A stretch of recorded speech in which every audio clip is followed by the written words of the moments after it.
Before Lincoln's presidency, he was a normal boy growing up in America. However, he didn't have the luxury of only growing up in one town. Instead, he bounced around from town to town and finally ended up in Illinois. Lincoln's childhood was not the best, or even close to it for that matter. Instead, he had to deal with the heartache of his mother, Nancy, dying when he was only 9, and his somewhat brutal father. Lincoln's father wasn't easy on him, and he wasn't the most pro-intellect type of guy, such as Lincoln was. If there was one thing that Lincoln's father had taught him, it was that he for sure did not want to be a farmer. So instead of doing this, Lincoln started to clear his father's land with an axe. This is where the whole Lincoln with his axe ideas came from. However, he didn't do this long, and once he was of age, he went on to study law and become a lawyer. Although, like much of what Lincoln's outcomes were, he wasn't a definite success in law, but it was these losses, these setbacks, that fetched Lincoln to be one of the best presidents of all time. Just before Lincoln became a lawyer, he enlisted to fight in the Black Hawk War, which was a war that was meant to push the Indians further west. This war was a small-scale war, but it was the first taste of military that Lincoln received. Lincoln was successful in this, and he was promoted to an officer position before his time of duty ran out. Lincoln would even go on to say how this victory gave more satisfaction than any election he ever won, which is crazy to think because he would become the President of the United States. When talking about Lincoln and why he dealt with being the commander-in-chief the way he did, it's necessary to mention not only his visible struggles, but also his mental struggles. He wasn't the most stable guy, to say the least. He was known for usually being in a mood of melancholy, and he even said one of the most depressing statements that a president had ever said, saying, quote, "I am now the most miserable man living. If what I feel were equally distributed to the whole human family, there would not be one cheerful face on earth. Whether I shall ever be better, I cannot tell. I awfully forebode I shall not. To remain as I am is impossible. I must die or be better, it appears to me." When Lincoln said this, it was in a letter to his best friend and roommate, Joshua Speed. This whole sense of feeling that Lincoln has will stick with him throughout the rest of his life and into his presidency. It isn't crazy to think that this sense of depression that led Lincoln had helped him get his perspective of what the slaves were going through, which led him to wanting to free them. Once he did get involved in politics, it wasn't smooth sailing. He didn't automatically win all of his elections. For example, Lincoln tried to be the Republican vice president nominee, but failed. Also, he ran for senator and lost to Stephen Douglas. It took perseverance and hope for him to keep moving forward. When Lincoln did win the presidency, he won with only a 40% majority vote. Since the Democratic Party was split up into the North and South, it opened up the Republican Party to win since the Democratic Party was split into two. These humble beginnings would stick to Lincoln for the rest of his presidency, and it would be these tough times that would help him persevere and make some of the most difficult decisions of America's history. Learning to be commander-in-chief could have been one of the most difficult obstacles for Lincoln. Unlike his counterparts, he wasn't schooled at West Point or anything like that. The only experience that the president had was that small-scale Black Hawk War that I mentioned earlier. Lincoln was successful in this war, but he was nowhere near the rank of commander-in-chief. Having this ultimate military rank while being the president of the United States is one of the hardest jobs a man can have. Herman Hathaway says how, quote, "The American people admire a chieftain who can command their allegiance." Lincoln did this, and it was exactly what the American people needed at the time. They needed a strong leader, someone who would lead them out of an inevitable civil war. Lincoln was able to master this 19th century conventional warfare in an extremely short time. His knowledge of education itself is what enabled him to do this. Lincoln was mostly self-taught when he was growing up. He often read and he looked for education in any way he could find it. For this reason, he was able to understand some of the smartest officers that came from West Point. High intellect generals like George McClellan aided Lincoln into having this understanding. Ironically, in time, Lincoln became a much better general than McClellan and many other generals that took place in the Confederate cause in the Civil War. Lincoln had a difficult task for what he had to do with being the president and the commander-in-chief. However, he was able to do both to the best ability. The Middle States were of great importance during this war. Lincoln was very strategic and smart with these states. He knew the importance of them since they were literally the middle of the battle lines. Also, with keeping these middle states, it took away a lot of resources from the South who were already limited in these resources. McPherson talks about how the Southern generals assumed that they would gain support from the middle states when they invaded, but in reality, it was the opposite.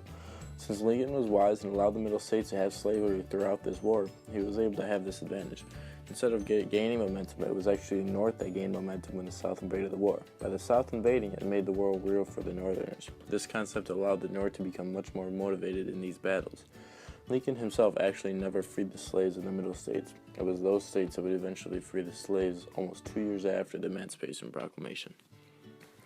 Another somewhat political issue that had great military complications were the complexities in England at this time. Lincoln had to be very careful with the relations with England, since if the South received aid from England, their chances would have greatly increased to win the war. The thing that helped the North in this position was that the South was obviously pro-slavery, and England was not. They had their own abolition movement before America, and they were not about to help keep slavery around in America. They ended slavery in 1833, 30 years before it was outlawed in the United States. So Lincoln had to be sure he was on good terms with England, and he did some interesting things to do that. To start off, he responded to the working men of England who addressed him in a newspaper article. This newspaper article said how, since they were aware of the whole slave aspect of war, they said, quote, "My prayer is that it will fail of its diabolical purpose." With this attitude, it was sure that England was pro-abolition, and that they wouldn't aid the South in prolonging slavery. Interestingly enough, Lincoln actually responds to this Manchester newspaper. In his response, he talks about how foreign intervention could greatly change the outcome of the war. This is true, and Lincoln did everything right in order to stop foreign invention. Lincoln faced political issues in this war with people being his allies, or at least not against them, like the Middle States and England. However, he was also forced to do this with his generals. His generals were political, and not in a good way. Grudges were held, disputes were often, and it made it hard to get the job done. Despite all of Lincoln's great ideas in the Civil War, his method of appointing generals may have been one of his worst. One example of a political general that Lincoln appointed was Nathaniel P. Banks. Banks was a politician, and there was no arguing that it was fact. He was a former Speaker of the House of Representatives and was the governor of Massachusetts. What he did to become a major general was questionable, to say the least, but Lincoln appointed him, and when he did, he eventually fell victim to Stonewall Jackson in the Shenandoah Valley. Another horrific political general that Lincoln appointed was Benjamin Butler. Butler was an incompetent general who, quote, lacked the ability to direct an army in the field, end quote. These two generals are just examples of two people who Lincoln appointed that didn't pan out to be successful in the war.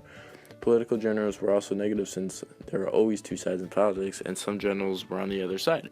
The best example of a general against Lincoln was McClellan. McClellan was yet another incompetent general who was the opposite of Lincoln in almost every way.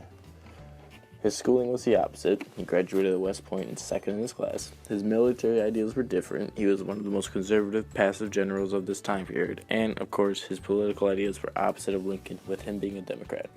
A great example of McClellan's great passiveness was one that made Lincoln increasingly angry, was when he had the plans to the Confederate strategy. He knew where the Confederates were and he knew how vulnerable they were. He even telegraphed Lincoln saying how susceptible the Southern troops were. However, he waited and waited until 4 days had passed, and by that time Lee's army wasn't separated and not nearly as vulnerable. McClellan had the chance to end the war, to force the Confederates back into the Union, and to end the great deathly battles of the Civil War, but he didn't attack, and the bloodbaths continued. Interestingly enough, if McClellan would have successfully taken down the Confederates in this battle and forced them to rejoin the Union, slaves might have then lasted longer in America, since it was before the Emancipation Proclamation was addressed by Lincoln. The Emancipation Proclamation was what literally proclaimed emancipation for the slaves of the seceded states. If Lincoln and the Confederates would have preserved the Union sooner, Lincoln might have taken longer to address this. The Emancipation Proclamation had much more thought into it than one would have thought. In this day and age, it's easy to think that it was just given, that it was almost implied, but this is far from the case. In reality, Lincoln waited to address this for the perfect time. Lincoln was in a resentful mood after having to hear about how McClellan's didn't have enough troops and didn't have the resources to beat the South, who had less troops and less supplies than them. And because of this, Lincoln wanted to address this Emancipation Proclamation. However, the Union was not in a good state at this time, and William Seward, the Secretary of State at the time, advised Lincoln to postpone his proclamation until the Union had military success, or else the world would view this as, quote, the last measure of an exhausted government. This was a smart move by Seward and Lincoln, and ensured that the proclamation would be respected by the people, not just belittled because the government was weak. The Emancipation Proclamation was eventually spoken on January 1st, 1863, just 3.5 months after the major turning point of the war, the Battle of Antietam. Lincoln and McClellan will always be compared in history because they were both very high in the military rankings of the United States, and they had very differing views. They disagreed on many aspects of war, ideas, and even their personalities clashed. Their arguments became somewhat heated, and as the war came to a close, it was obvious who was right and who was wrong. Lincoln was indubitably right. McClellan would go on to have books written about his failures, while Lincoln about his greatness. Lincoln would go on to be known as one of the best presidents of American history, winning 2 terms and beating McClellan in the second election, while McClellan really only had his diploma at West Point to be proud of. Despite all of Lincoln's successes, he had to pay the price that so many of his soldiers had to pay. Unfortunately, Lincoln was assassinated at a theater on April 14, 1865, just a month before the official end date of the Civil War. After all Lincoln had done, after all the great leadership he provided, he was lost, at a time when the Union needed him most. This was a confusing time for America, and it made the rebuilding process much more difficult without one of the greatest presidents of all time. However, the United States' government system of replacing presidents succeeded. Vice President Andrew Johnson quickly came to power, and Reconstruction was then underway. There was no power siege or corruption, which was huge for a somewhat unstable government. In the end, Lincoln proved to be one of the wisest individuals of American history, and what festered this wisdom wasn't his accomplishments, but his losses. He learned from every loss and kept moving forward. It was this ideology that got him through one of the toughest times in American history. The greatest journalist of the Union, not McClellan, noticed this wisdom. Ulysses S. Grant continually mentioned how great Lincoln was, and how he was so willingly to accept guidance. This was needed to be a great president and commander-in-chief. Lincoln's humbleness was one of the many reasons as to why he was able to be so successful. Currently, Lincoln is known to be one of the greatest presidents of all time, right up there with Washington. His praise and noteworthiness is shown in many different ways. For one, there are books written for how great he is. Secondly, he was on 2 of the most credible monuments in the United States. His face appears on Mount Rushmore, and the Lincoln Memorial is one of the best memorials that someone could ask for. Lastly, scholars devote their lives to studying his ways and how he did what he did. Lincoln deserves all the praise for doing what he had to do. He became the president of the U.S. after coming from a mediocre family that didn't fully support education. Then he rose from a farming family to become a lawyer, then onto politics. He persevered throughout losing elections and kept moving forward. Eventually, he became the president of the most divided country in the world and had the seemingly impossible task of preserving the Union. And he did this and more. Not only did he preserve the Union, but he freed the slaves in states that left the Union in order to have slaves. Lincoln was one of the greatest military minds and political minds to ever be an American president, and he deserves all the credit that is given to him.